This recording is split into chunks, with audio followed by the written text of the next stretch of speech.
Good morning po to all of you. May I request everyone to please rise for our Bible declaration.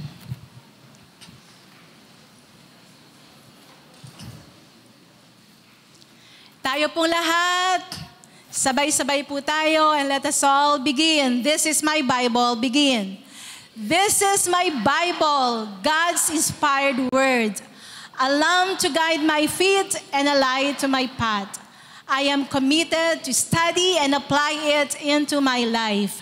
Your word, O God, is a treasure, and they are my heart's delight. I am determined to keep God's word in my heart until the very end. And everyone says, Amen. Our Heavenly Father, we thank you for this wonderful day. Thank you, Lord God, sapagkat kasama ka namin ngayong umaga.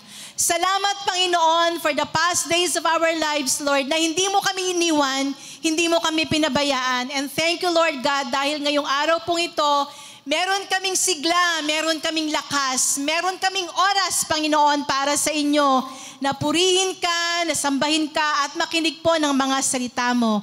Lord, hiling namin ang banal mong Espiritu, ang mangusap sa aming lahat, ang magturo sa amin, Lord, sa mga salitang aming maririnig. And Lord, I surrender my heart to you, Lord God.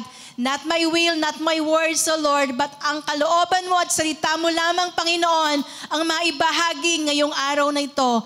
I admit, Lord, wala akong magagawa apart from you, Lord. So I ask you, Holy Spirit, being our teacher, Lord, kayo po ang magturo sa amin. And we ask you, O Lord God, that as we listen, Lord, reveal yourself to us. Speak to us, Lord God, at maranasan namin ang kapangyarihan mo. Purihin ka, dakilain ka sa pangalan ni Jesus. Amen and amen. God bless us all. Tayo pong lahat ay makakaupo.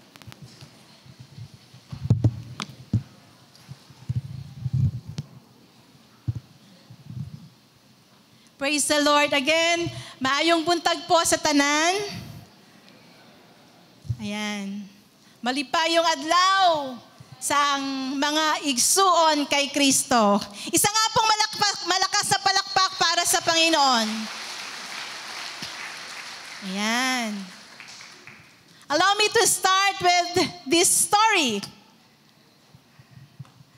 Mayroon pong dalawang mag-asawa, sina James and Mary. 40 years na po silang kasal. At si James po has just celebrated his 60th birthday the previous month. One day, it's Mary's turn to celebrate her 60th birthday.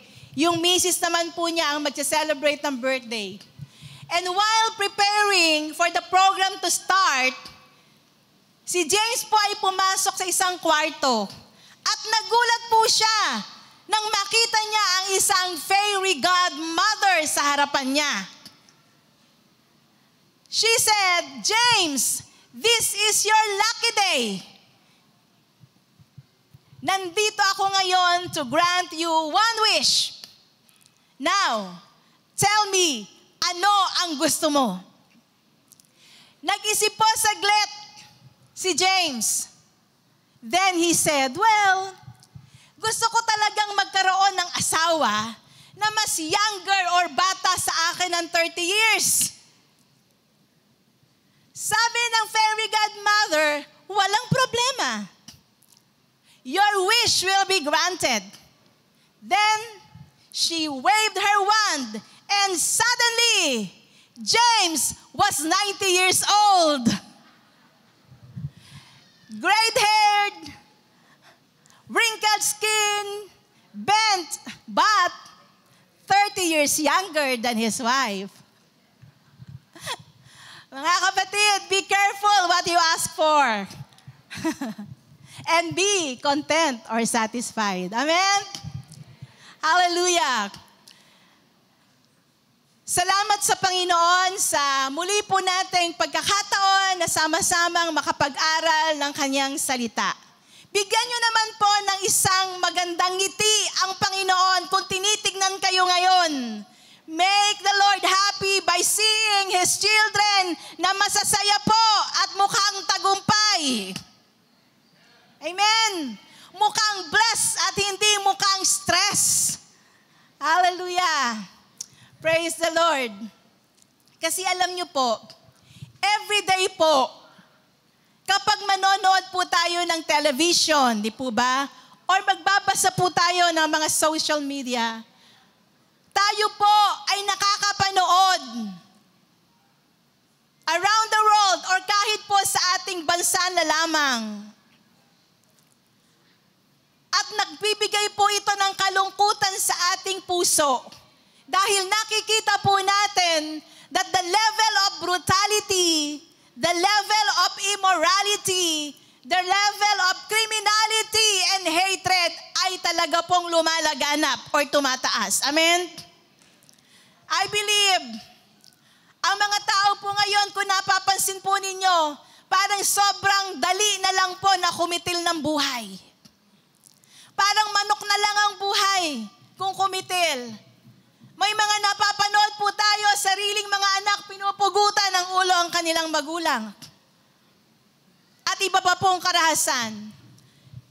Marahil po, most of you nabasa, narinig ang balita nung this week, wherein a 19-year-old woman from Tagum City was fatally stabbed at least 38 times dahil lamang po sa pagnanakaw.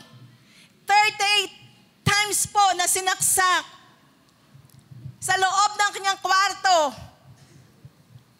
nang walang kalaban-laban. And mind you, ang gumawa po nito ay robbers who are underage, 17 and 14 years old. At napakasakit nga lang po marahil sa mga magulang ng dalagang ito, that while the crime is happening, kahit nasa loob din po sila ng bahay nila, hindi po nila namalayan yung mga pangyayari. Dahil hindi daw po nila narinig na may nangyayari sa loob ng kwarto ng kanilang anak. Nakakalungkot po. Na nasa loob ka na ng iyong tahanan, ay nangyayari pa po ang ganitong karahasan. Not only that, marahil narinig din po ninyo yung TNVS driver sa Manila, who was also stabbed to death ng 3 pong suspects. At na-record pa po yung kanilang conversation habang ginagawa po nila yung pagpatay. Nung napanood ko po yung sobra akong nanlumo, imagine niyo, sabi nung isa, inaabot daw niya yung puso. Pero hindi daw niya maabot kasi yun yung tinatarget niyang saksakin. At na-find out po na yung bangkay na tinapon po pala sa Nueva Ecija ay mayroong 2 stab sa puso na kumitil sa kanya. Mga kapatid, as a child of God, it breaks my heart to see that just like in the Old Testament, sin is progressing. Sin is progressing, mga kapatid. Ang sala nag-auswag. And sometimes in our desperation, we may ask, what is happening to this world? Ano nangyayari sa mundo natin na everyday po ay pasama ng pasama? Subalit tayo po na mga mananampalataya, we, the Bible believers, Bible readers, should not be surprised. Hindi po tayo dapat mabigla dahil itinuro na po sa atin ng Biblia kung saan papunta ang mundong ito. And this world is coming to what exactly the Bible had said. Ang sabi po sa 2 Timothy chapter 3 verses 1 to 5, but mark this, basahin po natin, there will be terrible times in the last days. People will be lovers of themselves, lovers of money, boastful or mayabang, proud, mapagmalaki, abusive, disobedient to their parents, ungrateful, unholy, without love, unforgiving, hindi mapagpatawad, slanderous, mapanira, without self-control, brutal, mabangis, not lovers of the good, treacherous or mandaraya, rash, mapusok, conceited palalo, lovers of pleasure rather than lovers of God. And the Bible said, having a form of godliness, but denying its power. Having a form of godliness, but denying its power, have nothing to do with such people. Yung mga nakikita po natin na yan, na mga sinabi sa Biblia, nasasaksihan po natin yan. Amen? Dahil sa sobrang pagmamahal sa sarili, dahil sa sobrang pagmamahal sa pera, kayang gumawa ng masama. I heard no isang araw, 30,000 pesos lamang ang bayad sa isang buhay na kailangang patayin.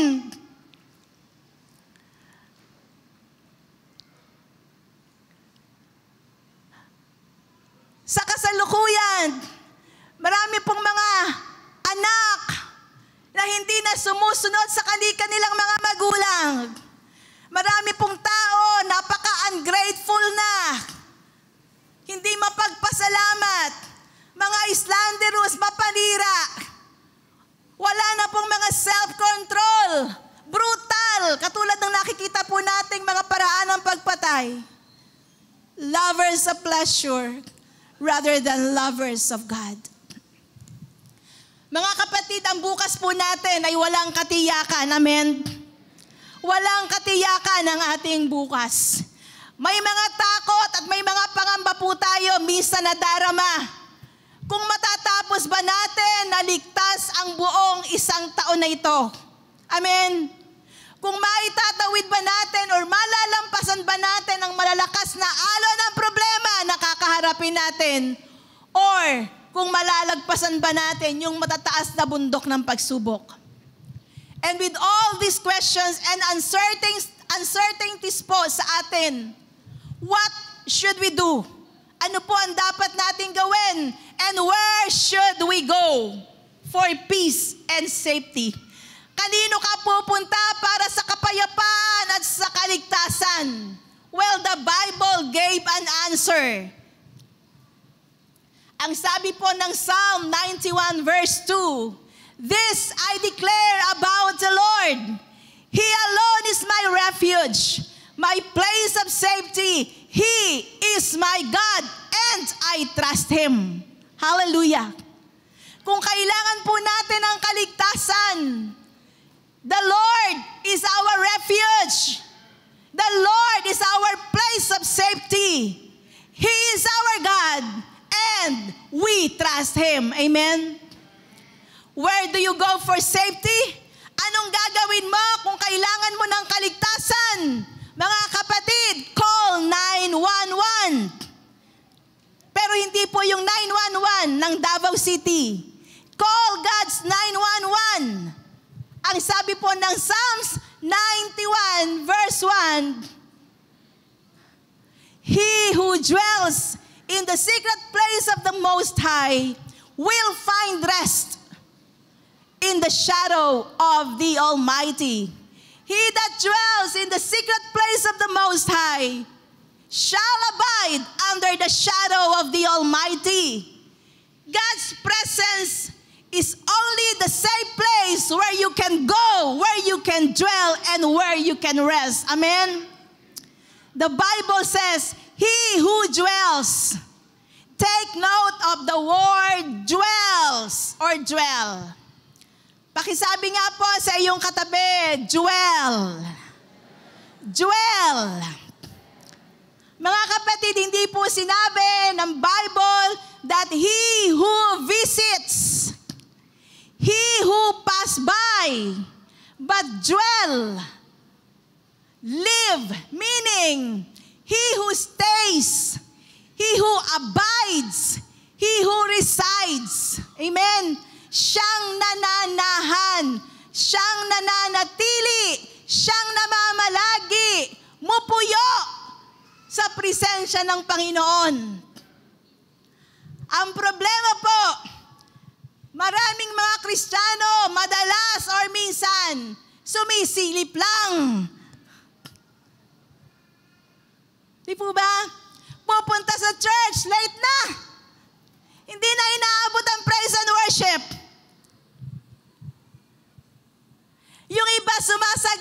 lang. 2 oras na nga lang sa isang linggo pupunta sa bahay ng Diyos. Inip na inip pa. Hindi pa makapag-focus, palabas-labas. Yung iba naman, dumadalaw nga lang kapag may time at kapag may pangangailangan sa Panginoon. He who dwells, mga kapatid, pakikalabit nga po yung inyong katabi. Pakibigyan nga po ng isang magandang ngiti. Ayan. Then pakisabi po, kapatid, kung ikaw yun, magbago ka na. He who dwells in the presence of the Lord, siya na nananatili o nananahan sa piling ng kataas-taasan Diyos is guaranteed a place of safety. Amen? Palakpakan po natin ang Panginoon. Are there times when you feel like you are not safe anymore? Things are becoming worse in your life. Blessings are hindered. Relationships are broken. Business is struggling. Parang walang kasiguraduhan ng buhay. And do you ever feel that that as if God has abandoned you, na parang pinabayaan ka na ng Panginoon? At para bang yung mga dasal mo ay wala ng tugon? Kung may mga pagkakataon po na nararamdaman nyo yun, try to reflect at this moment. Mag-reflect po tayo ngayong umaga and ask yourself, if God has told you to do something and you have been ignoring His words, may mga sinasabi sa iyo ang Diyos noon pa, pero pumapasok lang sa isang tenga, lumalabas din sa kabila, at hindi mo pinapansin ang sinasabi niya. Mga kapatid, you will not receive blessings and guidance from the Lord until you obey His previous direction with a willing heart. Mga kapatid, may I remind all of us, the key to blessing is obedience. Amen? Pakisabi sa katabi mo, the key to blessing is obedience. Ang susi po sa pagpapala ay pagsunod. Amen? Ang susi sa pagpapala ay pagsunod. Sa Biblia po, especially in the book of 1 Samuel, and if you could open your Bible in the book of 1 Samuel, sa aklat po ng 1 Samuel, ang Israel po ay nakaranas ng abandonment from God. Nakaranas po sila na pabayaan ng Diyos. Because the nation lives in the cycle of apostasy or backsliding. Paulit-ulit na pagsuway at pagtalikod sa Diyos.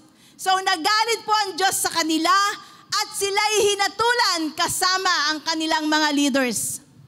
Then, ibinigay sila ng Panginoon sa mga kamay ng kanilang kaaway. At noong panahong yon, ang kanilang matinding kaaway ay ang mga Filisteo or the Philistines. Because of that, ang mga Israelites po, they cried for help. Umiyak sila sa Panginoon para sila'y tulungan. At ginawa ng Panginoon, binigyan sila ng mga judges o ng mga hukom upang iligtas sila during that time. But the cycle of backsliding and repentance, yung pagtalikod at paghingi po ng tawad na paulit-ulit ay nagpatuloy hanggang ibinigay po ng Panginoon sa kanila si Samuel to be their leader and deliverer. Samuel is the son of Hannah, and he was the last judge or huling hukom ng Israel. Samuel was also the first priest and prophet to serve during the time of a king. Dahil dumating po ang time sa mga Israelita na ayaw na nila na ang Diyos lamang ang nagmumuno sa kanila, so humingi po sila ng human king, and the Lord gave them Saul. So si Samuel po ang nag-anoint kay Saul as the first king of Israel. And Samuel served as an assistant to Eli, the high priest or punong saserdote at that time.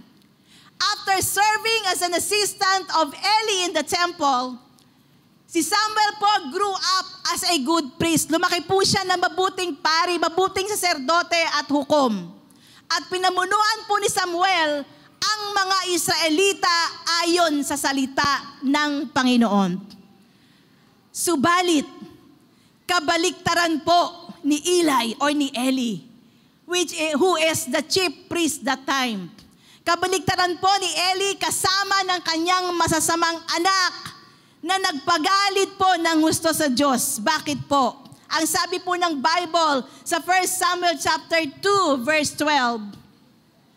Now, the sons of Eli were corrupt, who had no respect of the Lord. Ang dalawang anak ni Eli ay parehong lapastangan, tiwali at walang takot or paggalang kay Yahweh. Etong dalawang anak po ni Eli na si Phinehas at Hophni, they took advantage of their position as priest. Sinamantala po nila yung posisyon nila bilang mga saserdote, bilang mga naglilingkod po sa templo. Ano po yung ginawa nila? Alam naman po natin, during that time, ang paghahandog po sa Panginoon ay ginagawa. Offering of sacrifices. Then, yung mga karni po na ihahandog para sa Panginoon ng mga Israelita, ang gagawin po ni Hophni at Phinehas, uutusan niya po yung kanyang mga tauhan na puntahan yung mga Israelita habang niluluto at habang pinapakuluan po yung mga karne. Papupuntahin nila yung kanilang mga tauhan, may dalang malaking mga tinidor. At lahat po ng matusok ng tinidor na yon, kukunin nila at sasabihin nila na parte yun ng saserdote. 1 Samuel 2 verse 16 says, kapag sinabi ng naghahandog na hintayin munang maialay ang taba bago sila kumuha hanggang gusto nila, ganito ang kanilang sinasabi, hindi maaari. Bigyan na ninyo kami. Kung hindi, aagawin namin sa inyo yan. Ganun po yung ginagawa ng mga tauhan ng mga anak ni Eli. Malaking pagkakasala po ang ginagawa nilang ito sapagkat ito'y paglapastangan sa handog para kay Yahweh. Yan po ang sabi ng 1 Samuel chapter 2 verse 17. So sinamantala po nila ang kanilang posisyon upang masatisfy ang kanilang lust, ang kanilang pita, ang kanilang kapangyarihan, ang kanilang control. And because of that, yung integrity po ng priesthood or ng pagkasaserdote ay nabahiran at napahina. Ang sabi po ng 1 Samuel chapter 2 verse 22, now Eli was very old, but he was aware of what his sons were doing to the people of Israel. He knew, for instance, that his sons were seducing the young women who assisted at the entrance of the tabernacle. Sabi ng Bible, matandang-matanda na raw si Eli. Nabalitaan niya lahat ng kasamaang ginagawa ng kanyang mga anak sa mga Israelita.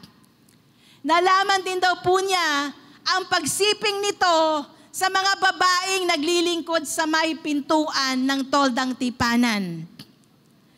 Mga kapatid, Eli had a difficult time raising his sons. He did not take any strong disciplinary action with them when he became aware of their wrongdoing. So God had confronted him. Dahil nga po nakita ng Panginoon na si Eli bilang ama at punong saserdote ay walang ginagawang aksyon sa mga maling ginagawa ng kanyang anak. God had confronted him. Ang sabi po ng 1 Samuel chapter 2 verse 29, God says, So why do you scorn my sacrifices and offerings? Why do you give your sons more honor than you give me? For you and they have become fat from the best offerings of my people Israel. Bakit pinag-iinteresan pa ninyo ang mga handog para sa akin? Bakit mas ginagalang mo pa, Eli, ang mga anak mo kaysa akin? Hinahayaan mo patabain nila ang kanilang mga sarili ng mga pinakamagandang bahagi ng mga handog ng mga mamamayan kong Israelita. Pati po yung para sa Diyos na handog ay kinukuha po nila. Therefore, ang sabi po ng 1 Samuel chapter 2 verse 30, therefore, the Lord, the God of Israel says, I promised that your branch of the tribe of Levi would always be my priest, but I will honor those who honor me, and I will despise those who think lightly of me. Ako na iyong Panginoon, ang Diyos ng Israel ay nangako noon na kayo lang at ang lahi lang ninyo, ng mga ninuno ninyo, ang makapaglilingkod sa akin, magpakailanman bilang pare. Ngunit, hindi na ngayon. Dahil, pararangalan ko ang nagpaparangal sa akin. Ngunit, pababayaan ko ang nagtatakwil sa akin. Yan po ang sabi ng Panginoon. And what was wrong? What was wrong with Father Eli? Ano po ang mali kay Eli? Eli forgot that he was not just a father trying to handle his rebellious sons.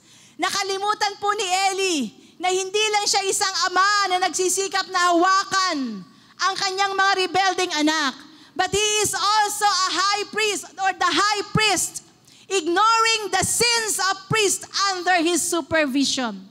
Siya rin po ay isang punong saserdote na binabaliwala ang mga kasalanan ng kanyang mga anak who are also priests.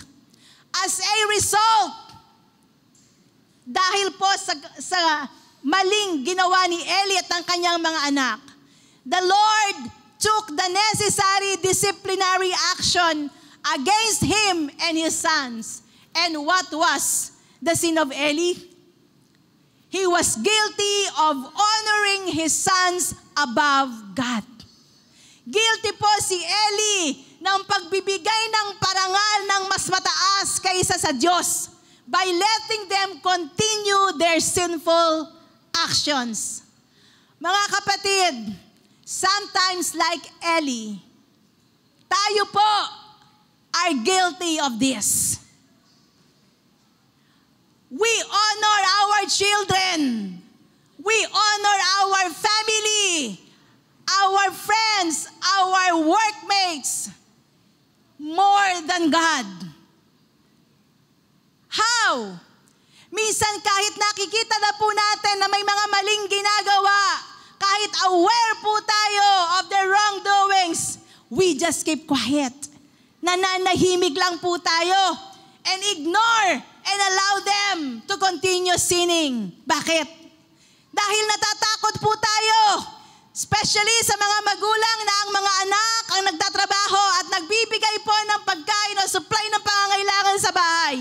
May mga pagkakataon na nako-compromise ang authority ng magulang. Hindi na makapanaway, hindi na makapagsalita, hindi na makapagpaalala. Bakit? Natatakot na baka masaktan ang damdamin ng anak.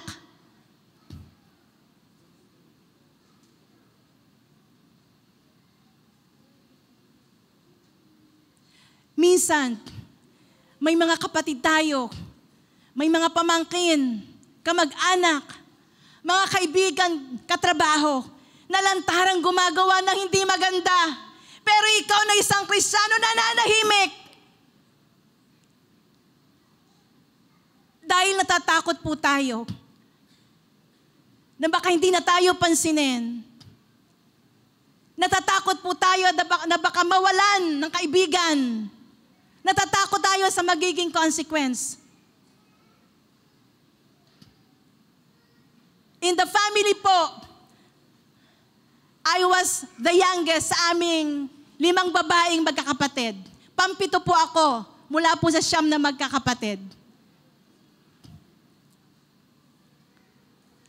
Pero, kahit ako po ay halos bunso, kapag may mga pamangkin po ako na gumagawa po ng hindi tama, tatawagan po ako, isusumbong po sa akin ng mga kapatid ko, yung kanilang mga anak. Because hindi po nila kayang sabihan. And I will step up para po mag-confront sa mga pamangkin ko. Ang katwiran ko, magalit na kayo sa akin, pero pamangkin ko kayo. Kahit anong mangyari, tita nyo pa rin ako at pananagutan ko kayo sa Panginoon.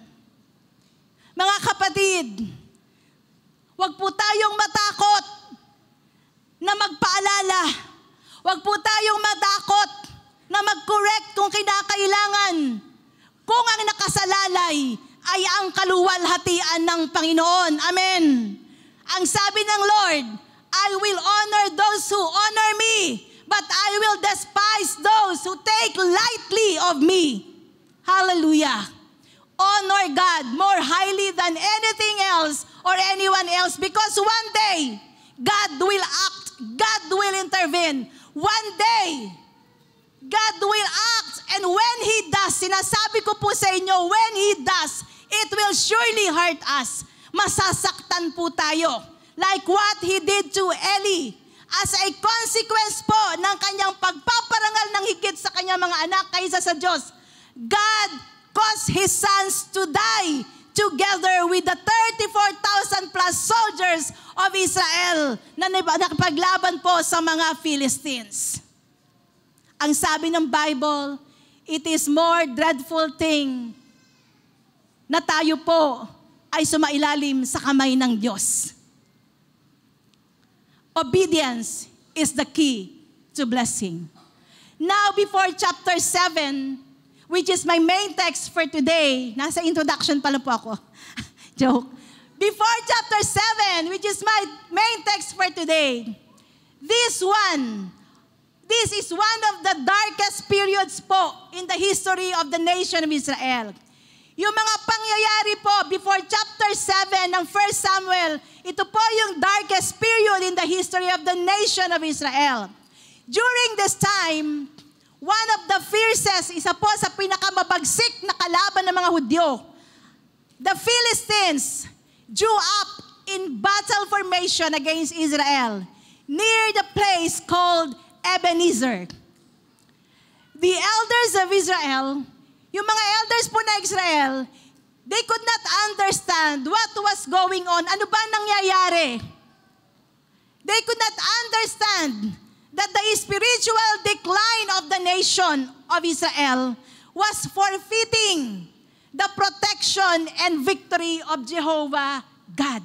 Hindi nila maintindihan that because of their disobedience, because of their rebellion, because of their backsliding, because of their spiritual decline, napoporfit po nila ang protection and victory po na binibigay sa kanila ni Yahweh.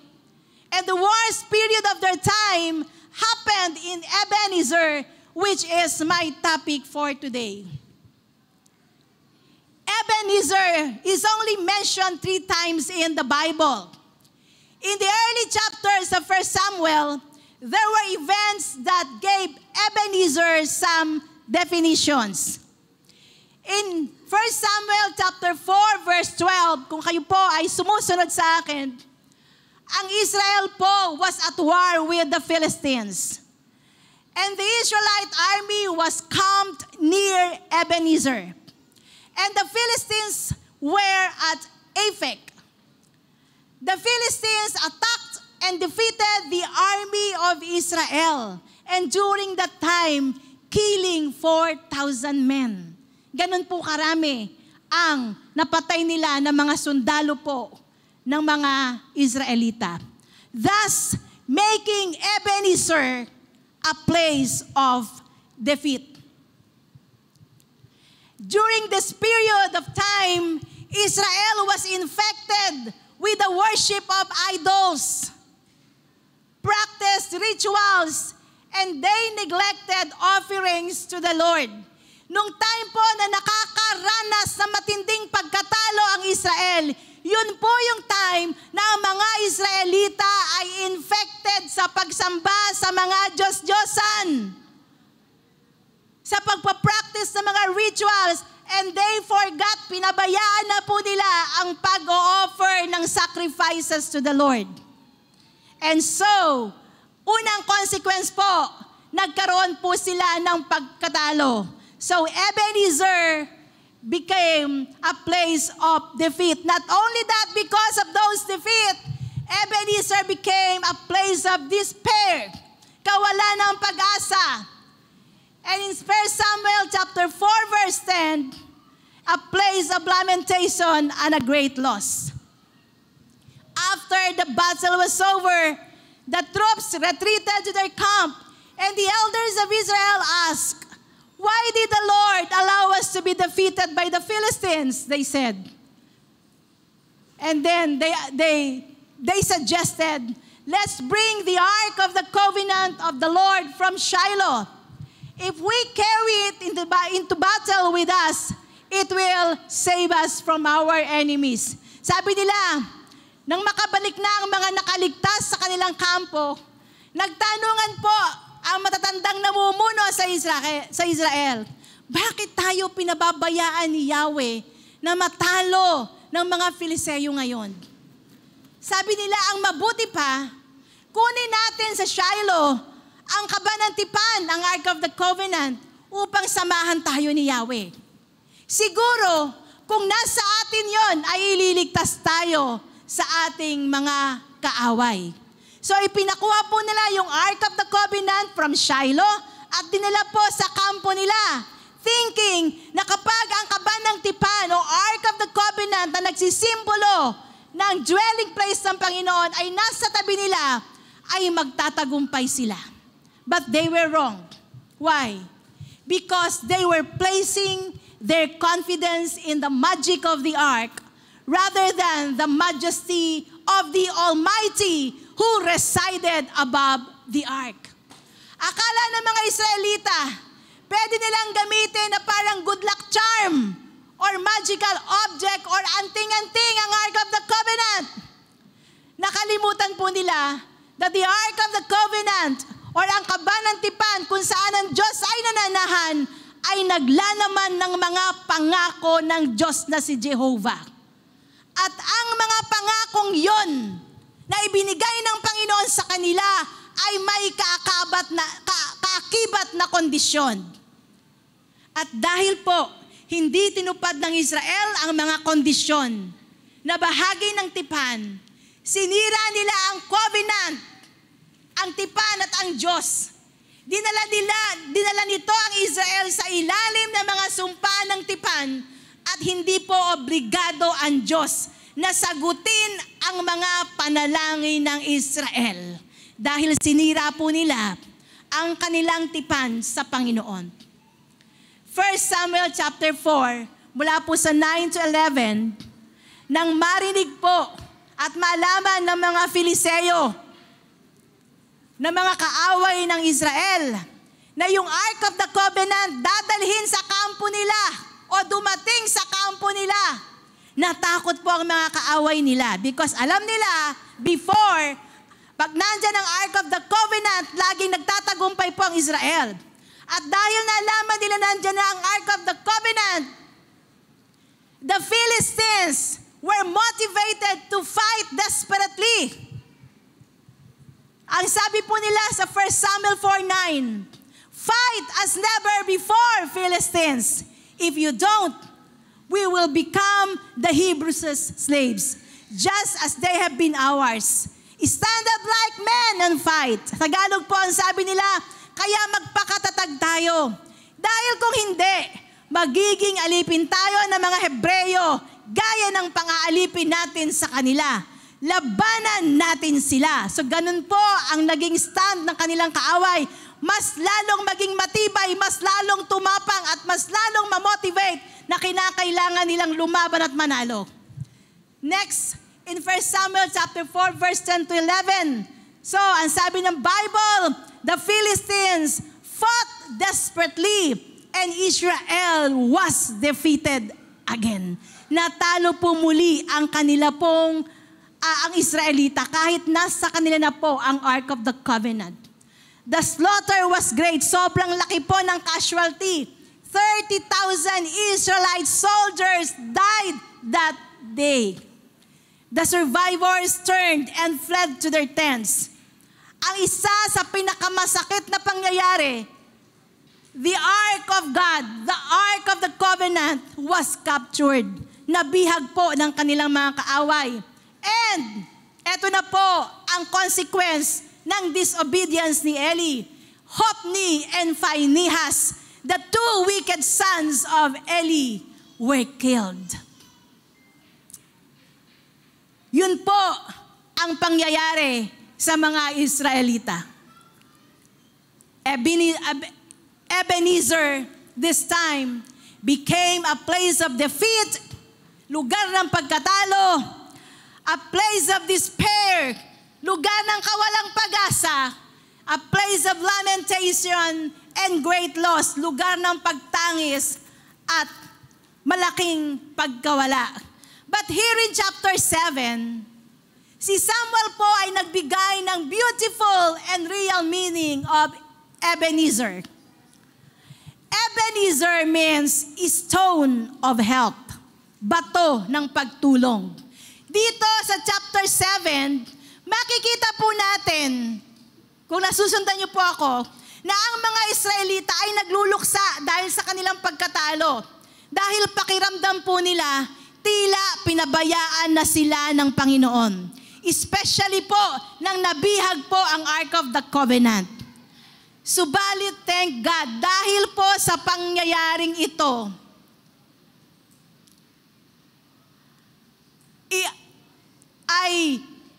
after 20 years po, nang sila po ay nagbalik loob sa Panginoon, yung pong Ark of the Covenant was returned to them. However po, inilagay muna ito sa Kiryat Jearim under the care of Eleazar for a long 20 years. And in chapter 7 verse 2b, may good news po tayong makikita rito concerning the Israelites. Ang sabi po rito, then all the people of Israel turned back to the Lord. Hallelujah! Dito po makikita natin, nagbalik loob po ang mga Israelita sa Panginoon. After a long years of backsliding, after a long years of loss and defeat, the Israelites are now ready for revival again. Verse 3 of chapter 7, then Samuel said to all the people of Israel, if you want to return to the Lord with all your hearts, get rid of your foreign gods and your images of Ashtoreth. Turn your hearts to the Lord and obey Him alone, then He will rescue you from the Philistines.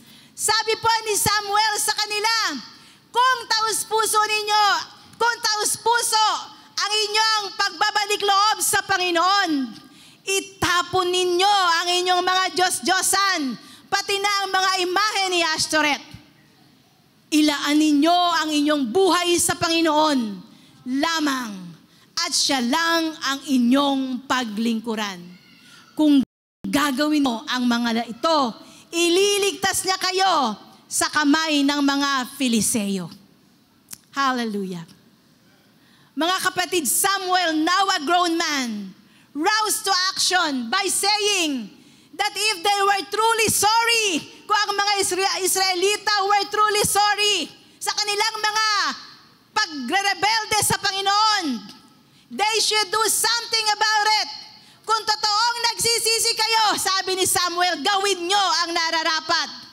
Alam nyo po, minsan, napakadali para sa atin ang magreklamo. Amen? Tungkol sa mga problema natin, tungkol sa mga pagsubok natin. Ang dali nating magreklamo sa Diyos kapag may mga struggles tayo, pag may mga kailangan tayo na hindi natutugon. Pero, ayaw naman nating kumilos. Wala naman tayong ginagawa. Hindi naman natin ginagawa yung part natin. Kung gusto po natin na may mabago sa buhay natin, kailangan po natin kumilos, magbago, at gawin kung ano po ang hinihingi sa atin. Amen? Samuel said, if you are truly sorry, kung totoong sisisi ka sa kasalanan mo, if you really want to return to God, kung talagang gusto mong magbalik loob sa Diyos, and if you want to feel His presence again, experience victory, ito po ang mga kinakailangan nyong gawin. Number 1, you must get rid of your idols. Get rid of your idols. Samuel urged the Israelites to get rid of their foreign gods or their idols. Alam niyo po, sinasabi natin tayo ngayon, wala naman tayong mga idols eh. Nung mga na-born again na tayo, tumanggap tayo sa Panginoon, wala na tayong mga idols. Kasi alam nating idols, yung mga imahe lang po. Di po ba? Pero ang totoo, idols today are much more subtle than gods of wood and stone before. But they are just as dangerous. Yung mga Diyos-Diyosan po natin ngayon, mas tuso, mas delikado kaysa sa mga Diyos na kahoy at bato po noon. Ano mga Diyos-Diyosan natin ngayon? Sinasabi natin wala tayong idols. Mga kapatid, whatever holds first place in your life, whatever controls you is your God, is your idol. Pagising mo sa umaga, sinong nauna sa buhay mo? Ang Panginoon ba o ang cellphone mo? Kung ang cellphone mo, yan ang idol mo. Anything that is above God, anything na mas nauna sa buhay mo at mas minamahal mo at nagko-control tayo is your God or your idol. Mga kapatid, idolatry is always the result of misdirected love. The love of self, the love of money, the love of pleasure, rather than the love of God is idolatry. Anything else can be an idol if it takes the place of God in our lives. Amen. Hallelujah. The Lord alone is worthy of our service and worship, and we must let nothing rival Him. Kaya po, if we have foreign gods, kung may mga idols po na tayo ngayon, at kung aamin po tayo na meron tayo mga idols ngayon, kung ang paningin natin lagi lamang nasa mga cellphone natin, tablet, telepono natin, o mga TV natin, ang iyong idol is your screen. Kung wala kang oras manalangin, lagi ka na lamang tulog ng tulog, your idol is your sleep. Mga kapatid, kung alam mong meron ka, you need to ask God for help. Ask the Lord to help you to dethrone them, making the true God our first priority. Amen? Not only that, ang sabi ni Samuel, if you really want a revival, get rid of your idols and then commit to the Lord. Turn your hearts to the Lord and serve Him alone. Ang sabi po ng 1 Samuel 7:4, so the Israelites got rid of their images of Baal and Ashtoreth and worship only the Lord. Lastly, if you really want a true revival, ang sabi po, then truly repent. Truly repent. Totoong magsisi ka. Yung tatalikuran mo na yung ginawa mong kasalanan at didiretso ka na sa path na papunta sa Panginoon. In 1 Samuel chapter 7 verse 6, ito po ang ginawa ng mga Israelita after their return to the Lord. They gathered at Mizpah and in great ceremony drew water from a well and poured it out before the Lord. They also went without food all day and confessed that they had sinned against the Lord.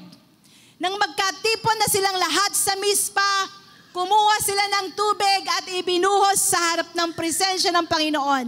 Nang araw na yon, hindi sila kumain, nag-fasting po sila buong araw at nagsisi sa kanilang mga kasalanang ginawa sa Panginoon.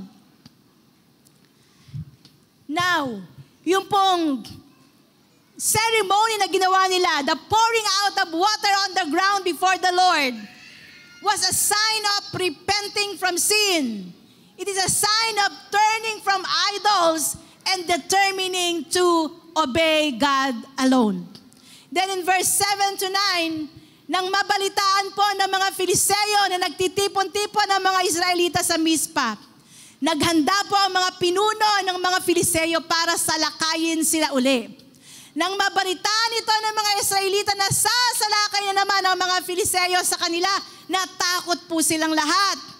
Then, sabi nila kay Samuel, huwag po kayong tumigil sa pananalangin sa Panginoon na ating Diyos na iligtas niya tayo mula sa mga Filiseo. Kaya si Samuel po ay kumuha ng isang batang tupa at sinunog ito ng buo bilang handog na sinusunog para sa Panginoon. Humingi siya ng tulong sa Diyos para sa Israel at sinagot siya ng Panginoon. Tumugon po ang Panginoon sa pamamagitan ng pangunguna sa labanan on behalf of Israel.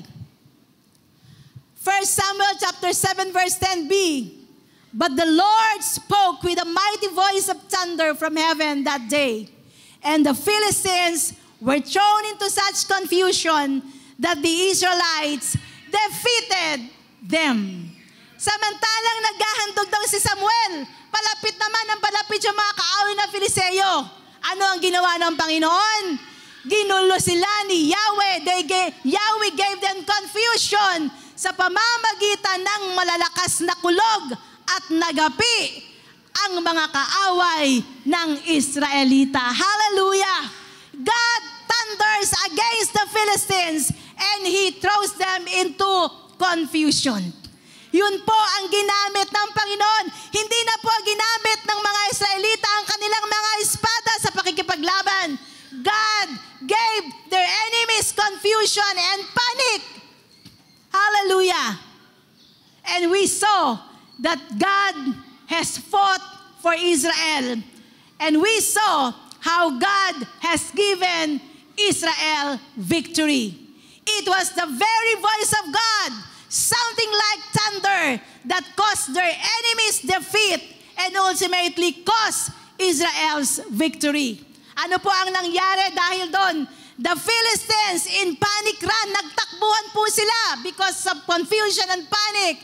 But the Israelites chases them, hinabol po sila, and the Israelites killed them.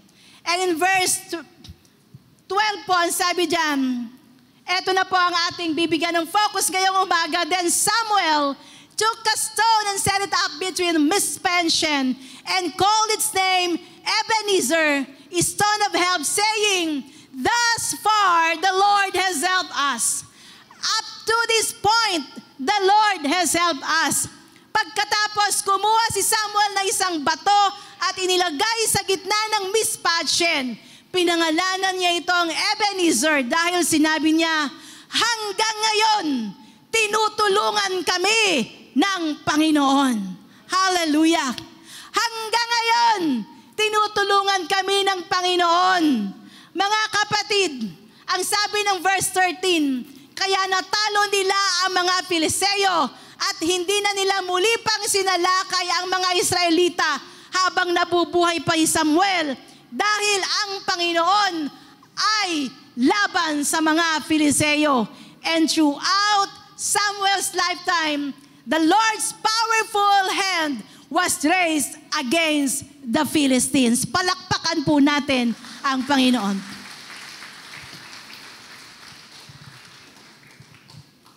Ebenezer means stone of help. And Samuel uses a stone as a way to celebrate and remind people that the reason why they are experiencing victory in their lives is not because of their own wisdom and power. Nagtayo po si Samuel po ng Ebenezer, ng Stone of Help, upang i-celebrate po at ipaalala sa mga tao ang dahilan kung bakit sila nakakatanggap ng katagumpayan sa kanilang mga buhay. Ang dahilan kung bakit naipanalo nila ang kanilang laban. Ang dahilan kung bakit hanggang ngayon nakatayo pa sila. Hindi dahil sa kanilang karunungan at kapangyarihan. Samuel reminds them that the people of God ay nagtagumpay.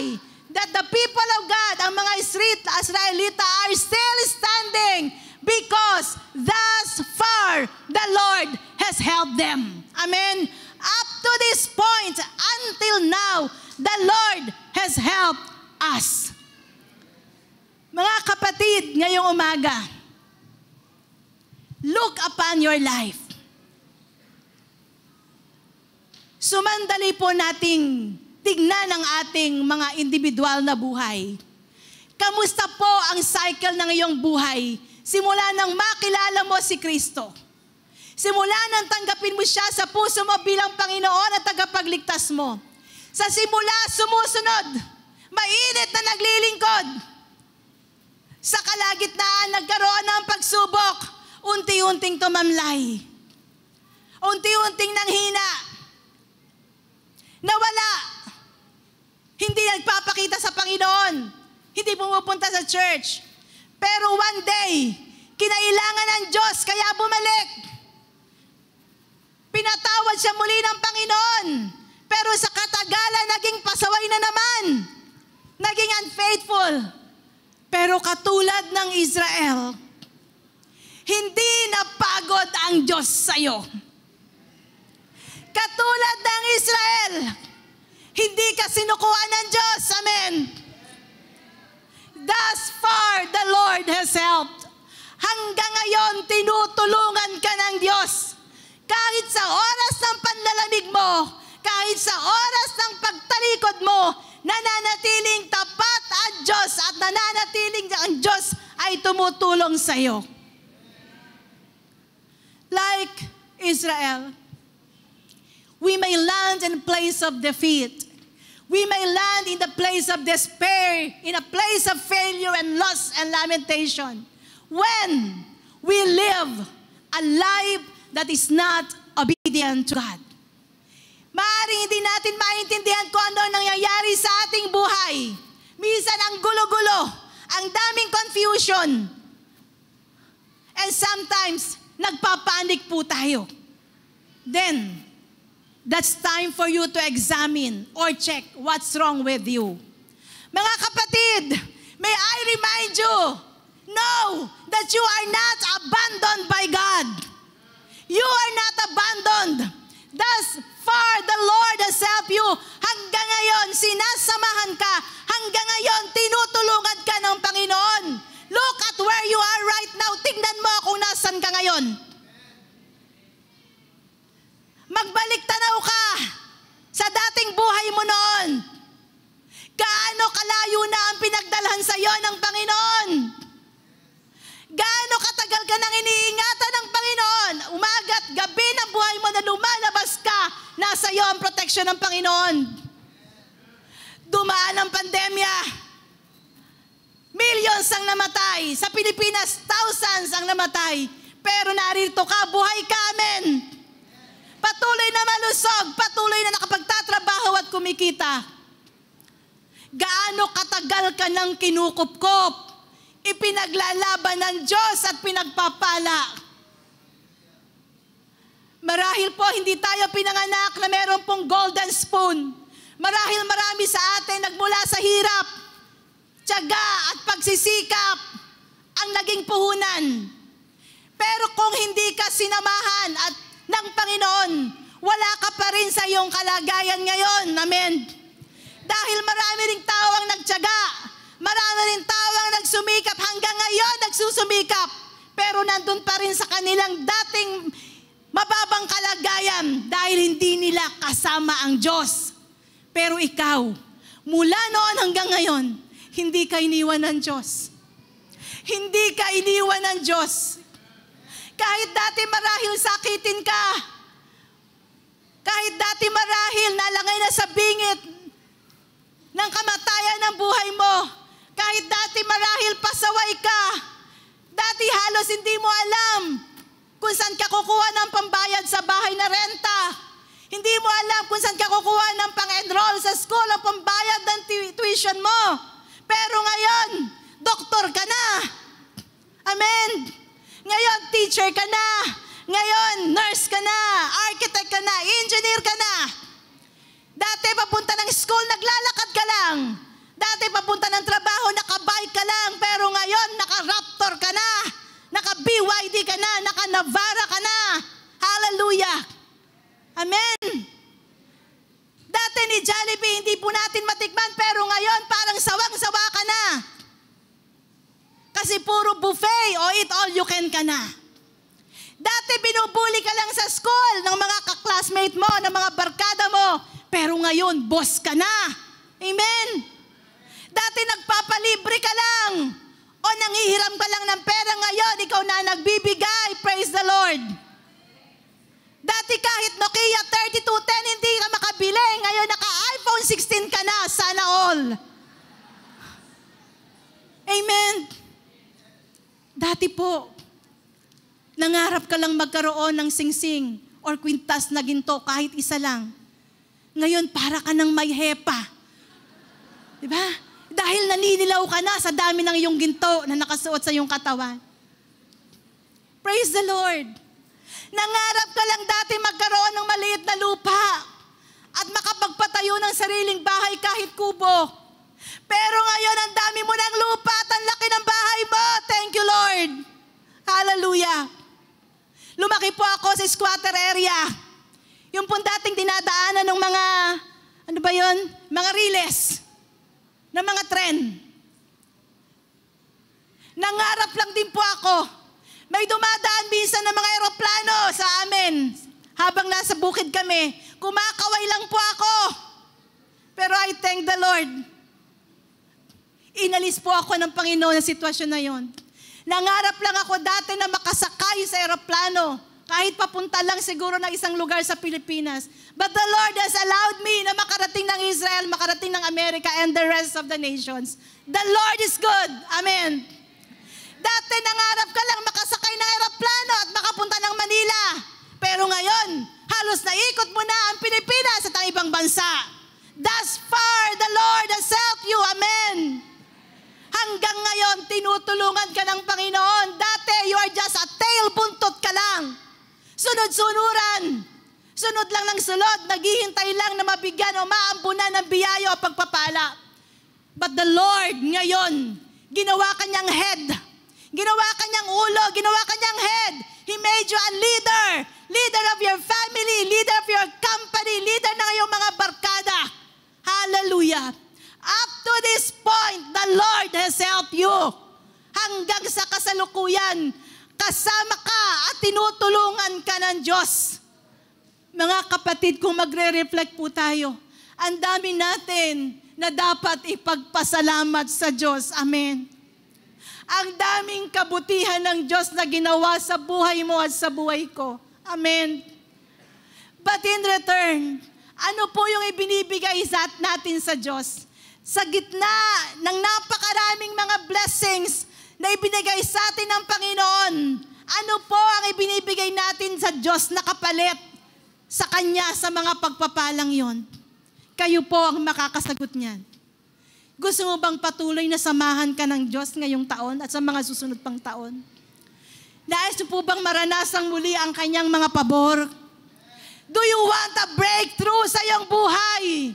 Do you want a breakthrough sa iyong family, sa iyong trabaho, sa iyong business, sa iyong career, sa iyong pag-aaral?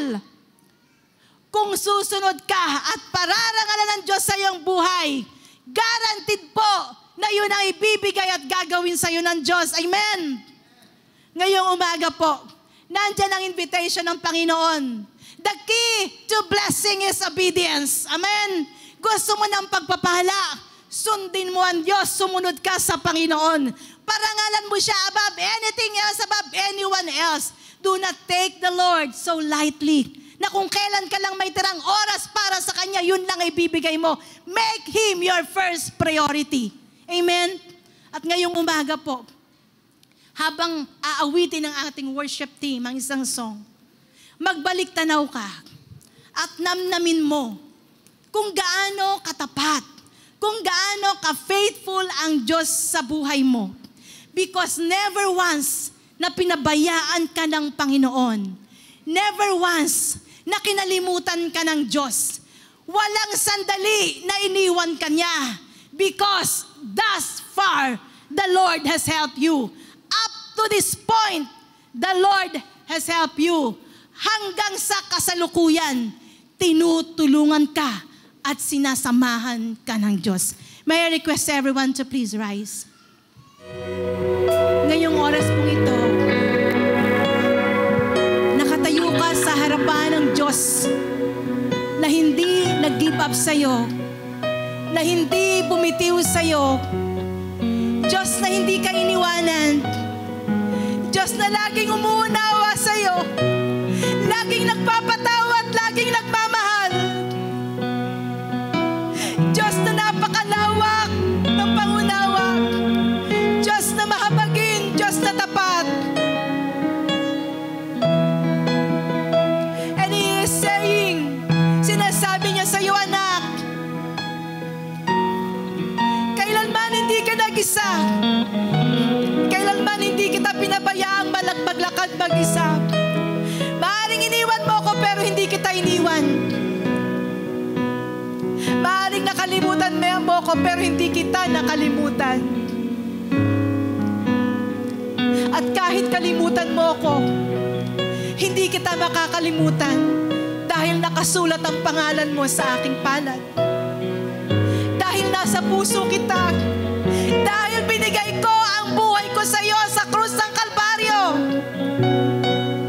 Tinubos kita ng aking dugo para maligtas ka. Kapatid,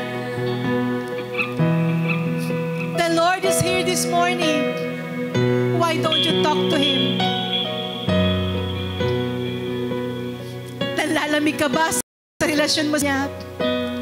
Hindi na ba katulad ng dati ang pakikipagliig mo sa Kanya? May time ba na halos ayaw mo na siyang kausapin? May time ba na halos ayaw mo nang manampalataya? Kapatid, hindi nagbabago ang Diyos. Ang tao nagbabago pero ang Diyos kailanman hindi nagbago at magbabago. He is the same yesterday, today, and forever. Sa oras na to, ini-invite ka ng Lord na magbalik loob sa Kanya. Ini-invite ka ng Panginoon na muling ibigay sa Kanya ang iyong buhay at pagtitiwala. Kung isa ka ngayon sa hindi pa kumikilala sa Kanya na Panginoon at tagapagligtas, kapatid, hindi aksidenteng nandito ka. Mahal ka ng Diyos, namatay si Jesus para sa iyo. Gusto Kanyang mapatawad sa kasalanan mo at gusto Kanyang makasama sa kaharian niya. Kung tatanggapin mo siya sa iyong puso bilang Panginoon at tagapagligtas ng buhay niya, isang maikling panalangin na pwede mong sundan sa oras na ito ng buong puso. Panginoon, salamat na narinig ko ang salita mo. Salamat na dahil mahal mo ako, binigay mo ang buhay mo sa krus ng Kalbaryo. Napako ka at namatay para sa kasalanan ko. Kinikilala ko na ako'y makasalanan at tinatanggap kita sa aking puso bilang Panginoon at tagapagligtas ng aking buhay.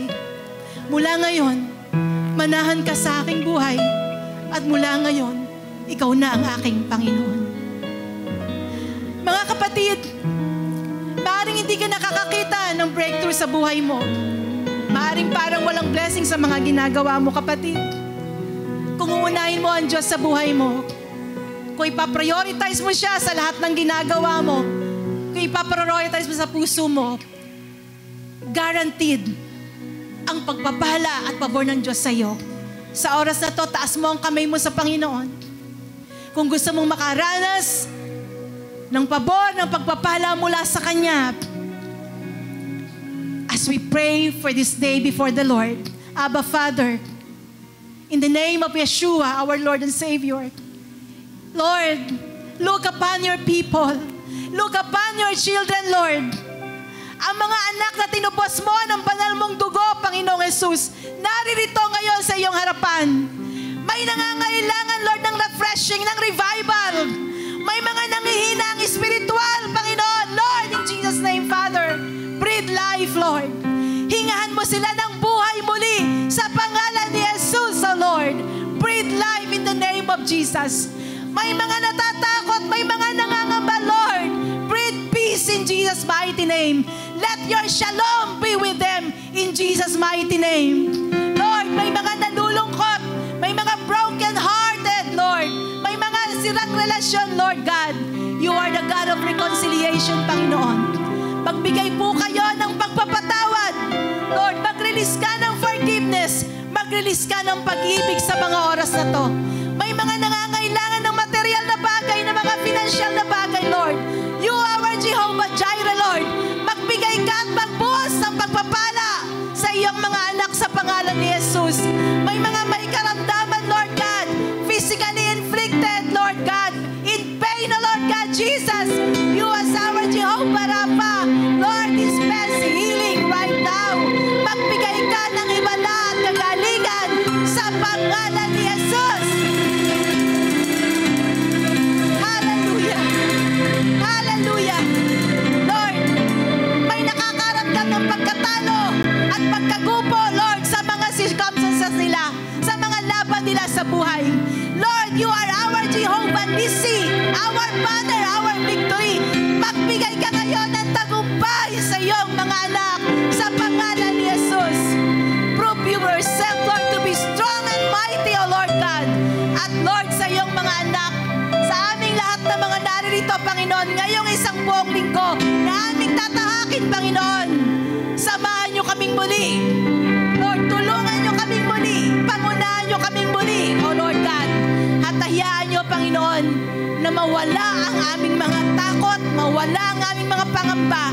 Lord, release faith sa aming mga spirito ngayon, sa aming mga puso, to believe that God is on the throne. He is in control, and He is faithful. He is faithful, and He can do exceedingly abundantly beyond what we ask for in Jesus' mighty name. So, mga kapatid, right now, tanggapin mo ang pagpapala ng Diyos. Tanggapin mo ang kagalingan ng Diyos. Tanggapin mo ang provision ng Diyos. Tanggapin mo ang victory. Tanggapin mo ang kapayapaan sa pangalan ni Jesus. Sa pangalan ni Jesus. Hallelujah! Thank you, Lord, for the freedom this morning. And thank you, Lord, for your divine intervention. And today, may the love of the Father, the sufficient grace of the Lord Jesus Christ, and the sweet communion or fellowship of the Holy Spirit be with us all in the name of the Father and of the